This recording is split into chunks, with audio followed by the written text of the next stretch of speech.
मुख्य समाचार। 9 मंत्रियों ने राजभवन में पद और गोपनीयता की ली शपथ। मुख्यमंत्री साय ने वीडियो कॉन्फ्रेंसिंग के माध्यम से कलेक्टर्स और अधिकारियों की ली बैठक, दिए दिशा निर्देश। मरकाटोला घाट पर महिंद्रा बस जा टकराई खड़ी ट्रक से, घटनास्थल पर ही 3 लोगों की मौत। और रामानुज गणित क्लब बड़े मुर्मा द्वारा राष्ट्रीय गणित दिवस का किया गया आयोजन। This program is brought to you by VD Pharmaceuticals, Journey towards Health। नमस्कार, आप देख रहे हैं बस्तर की बात। मैं हूं उपेंद्र। हेडलाइंस के बाद बढ़ते हैं खबरों की तरफ। सबसे पहले सबसे अहम खबर। जनादेश लेकर 5 साल बाद सत्ता में लौटी भारतीय जनता पार्टी ने आज छत्तीसगढ़ के विकास के लिए नई टीम की तैयारी कर ली है। मुख्यमंत्री विष्णुदेव साय और उप मुख्यमंत्री विजय शर्मा एवं अरुण साव की अगुवाई वाली राज्य सरकार में 9 मंत्री शामिल किए गए हैं। मंत्रियों ने राजभवन में पद और गोपनीयता की शपथ ली। रुक करते हैं अगली खबर की तरफ। मुख्यमंत्री विष्णुदेव साय ने वीडियो कॉन्फ्रेंसिंग के माध्यम से कलेक्टर्स और अधिकारियों की बैठक ली। बैठक में कानून व्यवस्था बनाए रखने सहित जुआ, सट्टा, अवैध शराब की बिक्री पर सख्त कार्रवाई किए जाने के निर्देश दिए। राजस्व में जुड़े सभी काम तत्काल करने पर बल देते हुए राजस्व मामलों के निराकरण में तेजी लाने को कहा।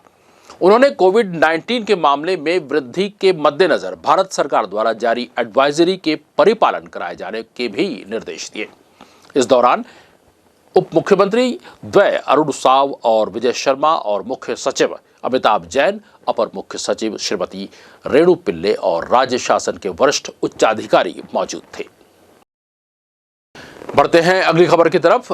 राष्ट्रीय राजमार्ग 30 रायपुर से जगदलपुर मार्ग पर चारामा से पहले मरकाटोला घाट पर रायपुर से जगदलपुर जा रही महिंद्रा बस खड़ी ट्रक से जा टकराई। टक्कर इतनी जबरदस्त थी कि घटनास्थल पर ही 3 लोगों की मौत हो गई, तो वहीं घायल यात्रियों की संख्या 17 तक बताई जा रही है। घायल यात्रियों को 108 की मदद से हॉस्पिटल भेजा गया। यह घटना लगभग सुबह 9 बजे के आसपास की बताई जा रही है। ये पूरा मामला गुरूर थाना क्षेत्र का है। फिलहाल पुलिस के अधिकारी मौके पर पहुंच चुके हैं। वहीं बालोद जिले के CMHO भी मौके पर मौजूद है। बताया जा रहा है कि कांकेर के चारामा मरकाटोला घाट में मरम्मत का काम चल रहा है। नेशनल हाईवे की ट्रैफिक को घाटी के पुरानी रोड से डाइवर्ट किया जाता है। डाइवर्ट सड़क में बीते कल गुरुवार की शाम एक ट्रक पलट गई थी, जहां सुबह 9 बजे रायपुर से जगदलपुर आ रही महिंद्रा ट्रैवल्स की यात्री बस ट्रक से जा भिड़ी, जिसके चलते मौके पर ही 3 यात्रियों की मौत हो गई। वहीं 12 यात्री घायल हो गए हैं। बस की टक्कर इतनी भीषण थी कि आधे घंटे बाद मृत और घायल यात्रियों को बाहर निकाला जा सका। बहरहाल घायल यात्रियों को चारामा सामुदायिक स्वास्थ्य केंद्र में इलाज किया जा रहा है। बढ़ते हैं अगली खबर की तरफ। भाजपा नवनियुक्त प्रदेश अध्यक्ष किरण देव ने दिल्ली से वापसी के बाद राजधानी रायपुर में पत्रकारों से चर्चा की और भारतीय जनता पार्टी और बड़े केंद्रीय नेताओं का आभार व्यक्त किया।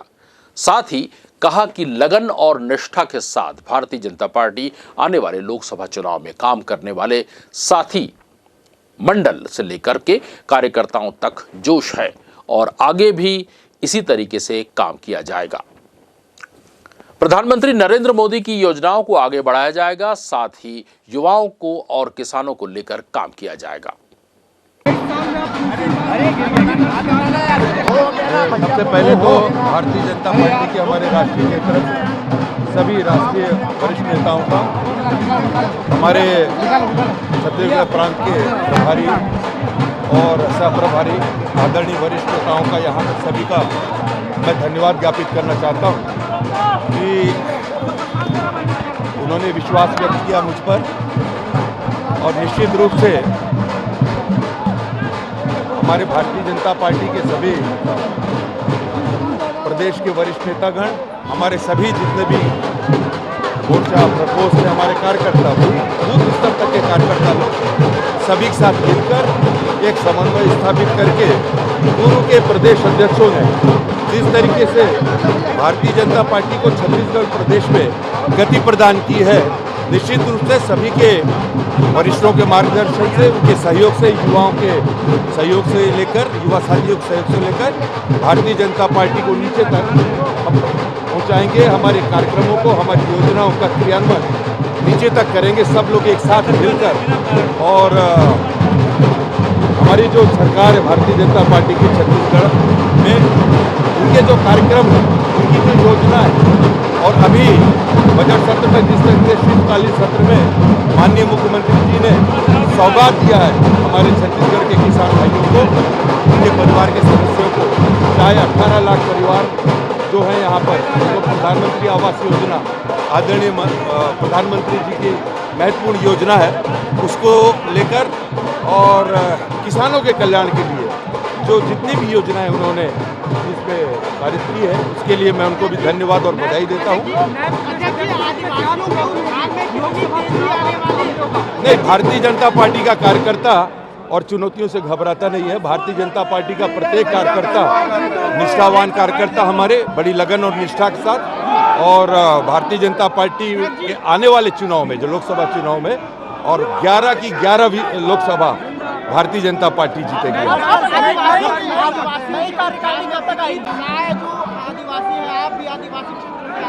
नहीं, ये तो भारतीय जनता पार्टी के ही सरकार में भारतीय जनता पार्टी के नेतृत्व ने एक आदिवासी समाज से हमारे वरिष्ठ नेता यहाँ के मुख्यमंत्री बनाया है, निश्चित रूप से। और ये बहुत अच्छा संदेश है। और भारतीय जनता पार्टी की चाहे केंद्र की सरकार हो, चाहे राज्य की सरकार हो, उन्होंने हमेशा आदिवासी और सभी समाजों को। अब आइए बढ़ते हैं अगली खबर की तरफ। अखिल भारतीय कांग्रेस कमेटी के आह्वान पर बस्तर जिला कांग्रेस कमेटी द्वारा एक दिवसीय धरना प्रदर्शन का आयोजन शहीद स्मारक के सामने किया गया, जिसमें कांग्रेस के पदाधिकारी और कार्यकर्ताओं ने मौजूद होकर अपने विचारों को व्यक्त किया और मोदी सरकार के दमनकारी तानाशाही नीतियों की निंदा की। उन्होंने कहा कि भाजपा की मोदी सरकार भारत के संविधान निर्माता बाबा साहब के बनाए संविधान के नियमों की धज्जियां उड़ा रही हैं। संविधान के तहत प्रदत्त अधिकारों से सांसदों को वंचित किया जा रहा है। संविधान में भारत के प्रत्येक नागरिक को अपनी अभिव्यक्ति का मौलिक अधिकार प्राप्त है। सांसदों को संसद में बोलने से रोका जा रहा है, उन्हें निलंबित किया जा रहा है। कांग्रेस पार्टी इसकी घोर निंदा करती है। पूरे देश छत्तीसगढ़ से जगदलपुर मुख्यालय में भी एक दिवसीय धरना प्रदर्शन आयोजित किया गया है और इस धरना प्रदर्शन का मुख्य बिंदु है कि हमारे संविधान के रचयिता डॉक्टर B.R. अम्बेडकर साहब ने संविधान में जो अधिकार हमें दिया, स्वतंत्रता की, अभिव्यक्ति की स्वतंत्रता का अधिकार, आज देश की सबसे बड़ी संस्था पार्लियामेंट, जो जनता के चुने हुए प्रतिनिधि जब वहाँ पहुँचते हैं, जनहित के मुद्दों को, देश हित के मुद्दों को अपनी बात रखने का उनको अवसर होता है कि विगत दिनों पार्लियामेंट में जो घटना घटी हमले की, उसको लेकर विपक्ष ने, पूरे सांसदों ने काफ़ी चिंतन किया और इसकी जांच कराए जाने की, इस पर चर्चा कराए जाने की मांग की। लेकिन ये तानाशाही निरंकुश सरकार के इशारे पर पार्लियामेंट से 146 सांसदों को निलंबन की कार्रवाई कर दी गई और इस देश में किसी को भी सरकार अगर कोई गलत काम करती है, कुछ उस पर बोलने का अधिकार नहीं है, पार्लियामेंट में अपने बातों को रखने का अधिकार नहीं है। इन सब बातों को लेकर आज हमारा धरना प्रदर्शन है और ये लोकसभा चुनाव के पूर्व का ये अंतिम सत्र ही था लगभग, और इसमें एक सुनियोजित तरीके से जो निलंबन की कार्रवाई की गई और सभी विपक्ष के लोगों को बाहर करके एक जो हमारे वर्षों से जो हमारे यहाँ कानून चल रहे थे, उन कानूनों में आमूलचूल परिवर्तन करके देश की जनता को भी यही नहीं मालूम कि पार्लियामेंट में कौन से कानून पास हुए हैं, कौन सी चर्चा हुई है और तानाशाही पे उतारू है।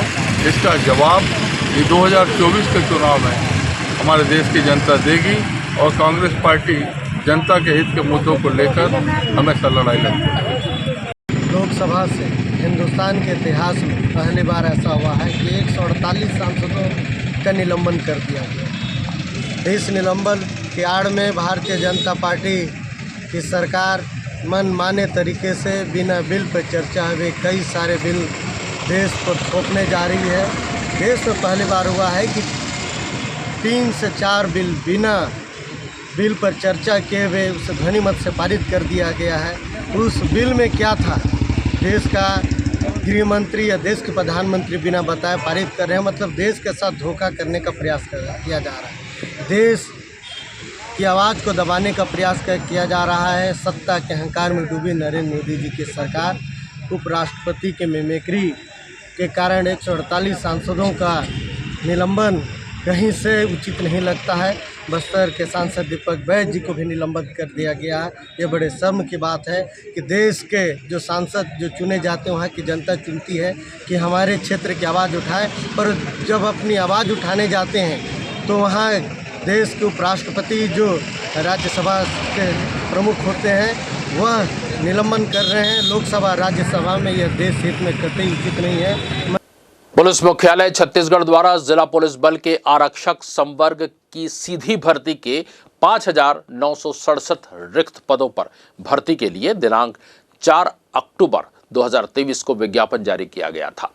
उक्त विज्ञापन में इच्छुक अभ्यर्थियों से दिनांक 20 अक्टूबर 2023 से ऑनलाइन आवेदन पत्र प्राप्त किया जाना निर्धारित किया गया था। अपरिहार्य कारणों से ऑनलाइन आवेदन प्राप्त करने की प्रक्रिया आगामी आदेश पर्यंत स्थगित कर दी गई थी। पुलिस मुख्यालय छत्तीसगढ़ द्वारा जिला पुलिस बल के आरक्षक संवर्ग की सीधी भर्ती के 5,967 रिक्त पदों पर भर्ती के लिए दिनांक 4 अक्टूबर को जारी विज्ञापन के तारतम्य में छत्तीसगढ़ पुलिस की वेबसाइट cgpolice.gov.in पर ऑनलाइन आवेदन पत्र भरने की अंतिम तिथि 1 जनवरी 2024 से 15 फरवरी 2024 तक है। रुक करते हैं अगली खबर की तरफ। विकसित भारत संकल्प यात्रा के तहत शासकीय योजनाओं का प्रचार वाहन शुक्रवार को बस्तर विकासखंड के कवि, आसना और कुड़कानार, दरभा विकासखंड के ढोडरेपाल और डिलमिली, जगदलपुर के विकासखंड के सिड़मुर, नानगुर और लोहंडीगुड़ा विकासखंड के गड़िया, बड़े धमाऊर में पहुंची, जहां ग्रामीणों को शासकीय योजनाओं की जानकारी दी गई। कार्यक्रम में राजस्व विभाग, खाद्य विभाग, कृषि विभाग, स्वास्थ्य विभाग, पशुधन विकास विभाग, महिला एवं बाल विकास विभाग, सहकारी बैंक, भारतीय स्टेट बैंक के द्वारा स्टॉल लगाकर पात्र हितग्राहियों को योजनाओं का लाभ दिया गया। संकल्प यात्रा स्थल में बच्चों के द्वारा सांस्कृतिक कार्यक्रमों की भी प्रस्तुति दी गई। कार्यक्रम में विकसित भारत बनाने के लिए ग्रामीणों द्वारा शपथ लिया गया। विकसित भारत संकल्प यात्रा में स्वास्थ्य जांच के तहत चारों विकास खंड में 1044 लोगों का सिकल सेल की जांच की गई। स्थानीय 33 खिलाड़ियों और 60 कलाकारों को प्रोत्साहन स्वरूप पुरस्कार दिया गया। इस संकल्प यात्रा के दौरान 34 ग्राम पंचायतों में 100% आयुष्मान कार्ड बनाया गया। संकल्प यात्रा शिविर पर 49 विभिन्न शासकीय योजनाओं के लाभार्थियों द्वारा मेरी कहानी मेरी जुबानी अपनी कहानी का उल्लेख किया गया। बस्तर संभाग के बीजापुर में नक्सली उत्पात दूसरे दिन भी जारी रहा। नक्सलियों ने गुरुवार को बीजापुर जिले को निशाना बनाया। जिले के बासागुड़ा और उसूर इलाके में नक्सलियों ने देर शाम कुशवाहा ट्रेवल्स और रॉयल ट्रेवल्स की बसों को आग लगा दी। ये यात्री बसें जगदलपुर से बासागुड़ा के लिए रवाना हुई थीं। तिम्मापुर के पास दुर्गा मंदिर के नजदीक यात्रियों को बस से उतारकर बस में आग लगा दी। एक अन्य घटना में आवापल्ली से रायपुर के लिए निकली रॉयल बस में करीब 6:30 बजे दुगाईगुड़ा गांव के पास यात्रियों को बस से उतारकर उसमें आग लगा दी। वहीं सोमनपल्ली में नक्सलियों ने BSNL के मोबाइल टावर की बैटरी में आग लगा दिया। इसके अलावा बीजापुर, सुकमा और दंतेवाड़ा जिलों के अंदरूनी इलाकों में नक्सलियों ने बंद का समर्थन किया है और जगह जगह पर्चे चिपकाए हैं। नक्सलियों ने शुक्रवार 22 दिसंबर को बंद का आह्वान किया है। नक्सलियों ने सुरक्षा बल के जवानों को नुकसान पहुंचाने के लिए 5 किलो का बम लगाया। बस्तर संभाग से बीजापुर जिले के थाना भैरमगढ़ क्षेत्रांतर्गत बेलचर पगडंडी रास्ते पर माओवादियों द्वारा लगाए गए 5 किलोग्राम की IED बरामद की गई है। माओवादियों द्वारा सुरक्षा बलों को क्षति पहुंचाने के उद्देश्य से पगडंडी रास्ते पर 5 किलोग्राम का IED कुकर में प्लांट किया था।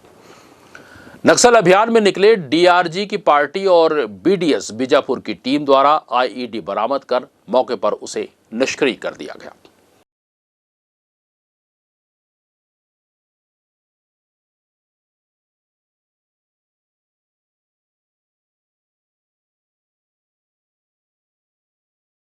रामानुजन गणित क्लब बड़े मुरमा द्वारा राष्ट्रीय गणित दिवस का आयोजन किया गया। इस दिन यानी प्रतिवर्ष 22 दिसंबर को रामानुजन के जन्मदिन को गणित दिवस के रूप में मनाया जाता है।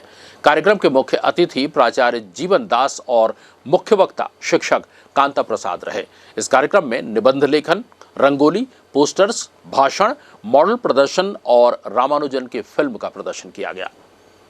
शासकीय पूर्व माध्यमिक शाला बड़े मुरमा की छात्रा प्रतिमा और साथियों द्वारा गणित में नवाचार के माध्यम से अंकों की पहचान प्रस्तुत की गई।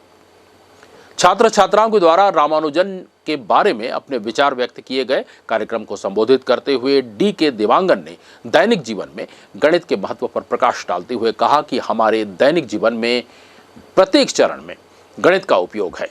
बिना गणित के जीवन की कल्पना नहीं की जा सकती। और मुख्य वक्ता कांता प्रसाद सर ने गणित को सरल विषय बताते हुए बच्चों के साथ सरल ट्रिक साझा किया और बच्चों द्वारा पूछे गए प्रश्नों का उत्तर दिया। कार्यक्रम में मनीष अहीर ने विद्यालय में इस प्रकार के कार्यक्रमों से बच्चों में वैज्ञानिक दृष्टिकोण के साथ साथ रामानुजन के कार्यों पर प्रकाश डालते हुए उनके योगदान को याद किया और कहा कि इस प्रकार के कार्यक्रम से बच्चे प्रेरित होते हैं। विद्यालय में लगातार महत्वपूर्ण वैज्ञानिकों और विद्वानों पर कार्यक्रम आयोजित किए जाते हैं। धनात्मक संख्या है ना, यदि बटन दबाएंगे तो धनात्मक संख्या दिखेगा। ये देखिए ऋणात्मक होना सीधा दिखेगा, है ना। ये पूर्णांक है, ये दिख रहा है। तुम लोग को ऐसा दिख रहा होगा, उधर कम दिख रहा है, लेकिन सभी है ना, धनात्मक और ऋणात्मक जितने हैं पूरा पूर्णांक। और ये जो है, जो धनात्मक संख्या क्या है, 0 से लेकर के पूर्ण संख्या। पूर्ण संख्या, पूर्ण संख्या। यहाँ यार एक चीज 7 तक लिखा हुआ है, तो 7 तक का नहीं हुआ ना। श्री राधा रमन समिति की अध्यक्ष सरिता यादव ने बताया कि प्रतिवर्ष की भांति इस वर्ष भी दंतेश्वरी मंदिर के सामने स्थित टाउन क्लब मैदान पर 23 से 30 दिसंबर तक भागवत कथा होगी। इसमें उत्तर प्रदेश से पधारे अंकुश जी महाराज द्वारा भागवत कथा सुनाई जाएगी। ये रोज दोपहर 3 से 7 बजे तक चलेगा। उन्होंने बताया कि भागवत कथा आयोजित करने का मुख्य उद्देश्य सनातन धर्म के प्रति लोगों को जागरूक करने के साथ साथ बस्तर में एक भक्तिमय वातावरण निर्मित करना है, वहीं युवाओं को जोड़ना भी है। पिछले 15 सालों से समिति द्वारा भागवत कथा का आयोजन किया जा रहा है। इस आयोजन में शहर के साथ साथ ग्रामीण अंचल के लोग भी सेवा भाव से जुड़े हैं। प्रेस वार्ता में डॉक्टर मनोज पानीग्राही, तरुण ठाकुर, मनीष मूलचंदानी, सुनीता भदौरिया, राजकुमार तिवारी, अनिल अग्रवाल आदि मौजूद रहे। तुलसी पूजन के साथ होगी तुलसी वितरण। राधा रमन समिति के पदाधिकारियों ने बताया कि 25 दिसंबर को जड़ भरत चरित्र और नरसिंह अवतार कथा के साथ तुलसी पूजन का आयोजन किया जाएगा। जय श्री राधे। मैं श्रीमती सरिता यादव, अध्यक्ष श्री राधा रमन भागवत समिति जगदलपुर। हम लोग आज यहाँ एक बहुत ही गरिमामयी भागवत महापुराण आयोजन से संबंधित आप सभी को निमंत्रण देने उपस्थित हुए हैं। पूरे नगर वासियों को इस दिव्य और भव्य आयोजन में आमंत्रित करते हुए गर्व की अनुभूति हो रही है कि विगत वर्षों की भांति ही हम लोग इस वर्ष भी श्रीमद् भागवत कथा का आयोजन करने जा रहे हैं। 23 से 30 दिसंबर और स्थान है टाउन क्लब मैदान दंतेश्वरी मंदिर के सामने। विगत दशकों से ये आयोजन हो रहा है और भागवत के श्रवण से जीवन में बहुत बड़ा परिवर्तन यह आता है कि हमें अपने जीवन को भगवान के कथनानुसार कैसे आगे चलाना चाहिए और हमारे सामने बड़ी से बड़ी समस्या हो, उस समस्या से हमको कैसे निवारण करना चाहिए। इन सारी चीज़ों की जानकारी हमें भागवत कथा, भागवत महापुराण के माध्यम से मिलती है। विगत वर्षों की भांति इस वर्ष भी हम यह आयोजन बड़े ही उत्साह और उमंग के साथ करने जा रहे हैं। वाचक कौन है कथा? इस वर्ष हमारे कथावाचक होंगे अंकुश जी महाराज जी। कहाँ के? ये यूपी से आ रहे हैं। क्या क्या होगा? शोभा यात्रा, कलश यात्रा, क्या क्या निकलेगा, क्या होगा? और 23 दिसंबर को दोपहर 1 बजे से भव्य और दिव्य कलश शोभा यात्रा निकाली जाएगी, जिसमें न केवल नगर की सुधीजन अपितु ग्रामीण क्षेत्रों से भी लोग उपस्थित होंगे। कहाँ से और जगदलपुर के विभिन्न ब्लॉकों से उपस्थित होंगे। और साथ ही साथ सबसे हमारा अनुरोध होगा कि अपने परिवार से बच्चों को राधे कृष्ण की झांकी में इस कलश यात्रा में शामिल करवाएं और साथ ही साथ पीत वस्त्र धारण करके सब लोग उपस्थित हों। कहाँ से निकलेगा कलश यात्रा? कलश यात्रा का शुभारंभ होगा कथा स्थल से ही, दंतेश्वरी मंदिर के सामने राजा रुद्र प्रताप देव टाउन क्लब मैदान से, और शहर के विभिन्न मुख्य मार्गों से होकर यह शोभा यात्रा वापस विश्राम लेगी इसी कथा स्थल पर। और शोभा यात्रा के विश्राम उपरांत हम सभी प्रथम दिवस की कथा का श्रवण करेंगे और श्रीमद् भागवत कथा के महत्व के बारे में जानेंगे। और अंत में चलते चलते एक नजर आज की हेडलाइंस पर। मुख्य समाचार, 9 मंत्रियों ने राजभवन में पद और गोपनीयता की ली शपथ। मुख्यमंत्री साय ने वीडियो कॉन्फ्रेंसिंग के माध्यम से कलेक्टर्स और अधिकारियों की ली बैठक, दिए दिशा निर्देश। मरघाटोला घाट पर महिंद्रा बस जा टकराई खड़ी ट्रक से, घटनास्थल पर ही 3 लोगों की मौत। और रामानुज गणित क्लब बड़े मुरमा द्वारा राष्ट्रीय गणित दिवस का किया गया आयोजन। बस्तर की बात में आज के लिए बस इतना ही। जाने से पहले एक गुजारिश है, आप हमारे चैनल को सब्सक्राइब कीजिए और साथ ही बेल आइकन पर भी क्लिक करना ना भूलें, ताकि हमारे नए वीडियोस के नोटिफिकेशन सीधे आप तक मोबाइल में पहुंचे। और मुझे दीजिए इजाजत। नमस्कार। This program was brought to you by VD Pharmaceuticals. Journey towards health.